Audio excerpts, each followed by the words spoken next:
نیکی اصل اللہ رب العزت کی اطاعت میں. کیا مطلب ہے کہ انسان جو بھی نیک عمل کرے اپنا، اس کا مقصود اللہ رب العزت کی اطاعت اور خوشنودی ہو.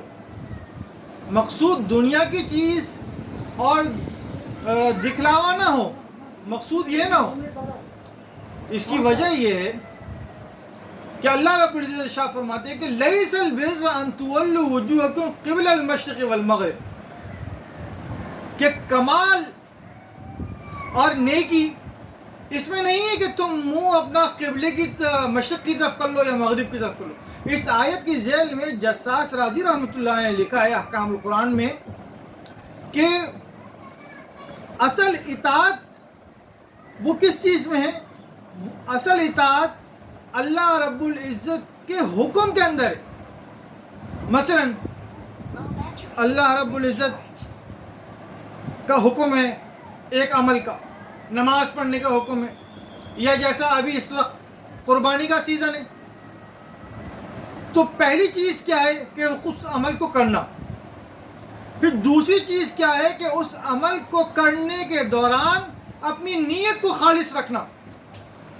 یہ سب سے اہم چیز ہے کہ اپنی نیت خالص ہو.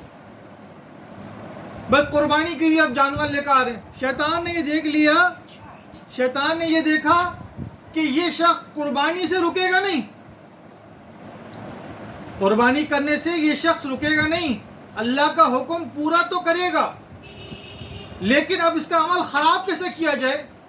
اس کا عمل خراب اس طرح ہو سکتا ہے کہ نیت بدل دے، نیت شہرت کر دے. بھائی بڑا جانور لے کر آئے، پورے محلے میں آواز آئے گی ہماری، پورے محلے میں شور ہوگا کہ بھائی فلاں کے گھر پہ دیکھو، فلاں کے گھر میں کیسا بہترین اور کتنا بڑا جانور آیا ہے.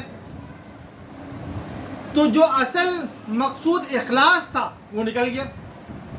حدیث شریف میں آتا ہے کہ اللہ رب العزت تمہاری صورتوں کو، تمہارے مالوں کو نہیں دیکھتے، بلکہ تمہارے اعمال اور تمہارے دلوں کو دیکھتے ہیں کہ کس نیت سے یہ کام کر رہے ہو، کس نیت سے یہ مال خرچ کر رہے ہو.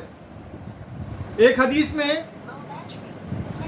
کہ آپ صلی اللہ علیہ وسلم نے ارشاد فرمایا، اس کا مفہوم ہے مجھے اپنی امت پر سب سے زیادہ شرک اصغر کا خوف ہے. صحابہ نے عرض کیا رسول اللہ شرک اصغر کیا ہے؟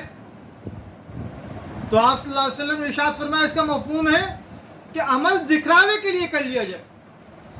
تو بھائی قربانی کے موسم میں اپنی نیتوں کو خالص رکھیں، اپنی قربانی کو ضائع نہیں کریں دکھلاوے کے چکر میں. پیسہ بھی خرچ ہو رہا ہے اور ہاتھ کو بھی کچھ نہ آئے تو اس کا کوئی فائدہ نہیں ہوگا.